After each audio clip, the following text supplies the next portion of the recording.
മുതിർന്ന CPM നേതാവും LDF മുൻ കൺവീനറുമായ MM ലോറൻസിന്റെ നിര്യാണത്തിൽ മന്ത്രി AK ശശീന്ദ്രൻ അനുശോചനം രേഖപ്പെടുത്തി. സഹോദരതുല്യനായ MM ലോറൻസിന്റെ വിയോഗം വേദനാജനകമാണെന്ന് AK ശശീന്ദ്രൻ കോഴിക്കോട് പറഞ്ഞു. എല്ലാ വിഷയങ്ങളിലും ഉള്ളു തുറന്ന് ചർച്ച നടത്താനും എല്ലാ സഹിഷ്ണുതയോടെ കേൾക്കുകയും ചെയ്യുന്ന ഒരു വലിയ മനുഷ്യനായിരുന്നു MM ലോറൻസ്. ഏറെക്കാലം അദ്ദേഹത്തോടൊപ്പം പ്രവർത്തിക്കാൻ അവസരം ലഭിച്ചിരുന്നുവെന്നും അദ്ദേഹം കൂട്ടിച്ചേർത്തു.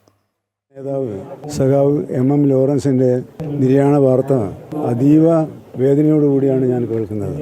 ഇടതുപക്ഷ ജനാധിപത്യ മുന്നണിയുടെ രൂപീകരണ കാലം സംബന്ധിച്ചുള്ള കാലം മുതൽ അത് സംബന്ധിച്ച അനൗപചാരിക ചർച്ചകളിൽ CPM സംസ്ഥാന സെക്രട്ടേറിയറ്റ് അംഗമെന്നുള്ള നിലയിൽ വലിയ പങ്ക് വഹിച്ച ഒരു നേതാവായിരുന്നു അദ്ദേഹം.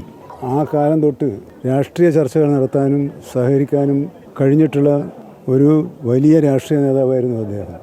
എല്ലാ വിഷയങ്ങളെക്കുറിച്ചും ഉള്ളു തുറന്ന് ചർച്ച നടത്താൻ തയ്യാറുള്ള, ചെറുപ്പക്കാരുടെ അഭിപ്രായങ്ങൾ കേൾക്കാൻ താല്പര്യമുള്ള, ഒരു സഹിഷ്ണുതയോടുകൂടി കേൾക്കുന്ന ഒരു വലിയ മനുഷ്യനായിരുന്നു സഖാവ് MM ലോറൻസ്. അദ്ദേഹത്തിൻ്റെ വിയോഗം അദ്ദേഹത്തിൻ്റെ ഒരു അനുജനാണ് എന്ന വികാരത്തോടുകൂടി മാത്രമേ എനിക്ക് കാണാൻ കഴിയൂ. അത്രയേറെ ഞങ്ങൾ തമ്മിൽ അടുപ്പായിരുന്നു. താങ്ങാനാവുന്നതിലും അപ്പുറം വേദന ഉണ്ടാക്കുന്ന ഒന്നാണ്.